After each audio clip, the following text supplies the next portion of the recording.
त्यावेळेस चर्चा करत असताना मुख्यमंत्र्यांना माझ्या मतदारसंघातल्या सगळ्या बाजू सांगितल्या।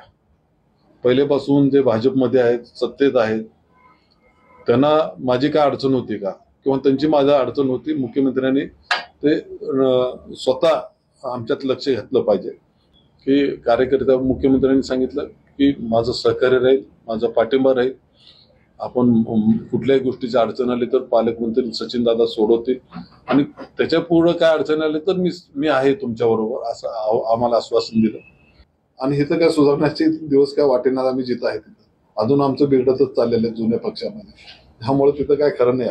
आता जे प्रदेश अध्यक्ष आहेत सपकाळ साहेबांना, दिलीप मानेच त्यांना माहित नाहीत अजून, नानाभाऊला माहित होते, पण आता एवढी परिस्थिती अशी झाली की बाबा माझे आमदार आहे। आता मी अनेक संस्थेवर काम करतो, जिल्हा मध्यवर्ती, जिल्हा दूध संघ, एवढी मोठी बाजार समिती, क्रिकेट असोसिएशन, अनेक संस्था आहेत, सगळं चालवत असताना सुद्धा त्यांना म्हणजे माहित पण नाही दिलीप माने कोण आहे, काय आहे वरिष्ठाला, आणि ज्यांना माहित होते ते आमच्यावर नाहीत जात। मी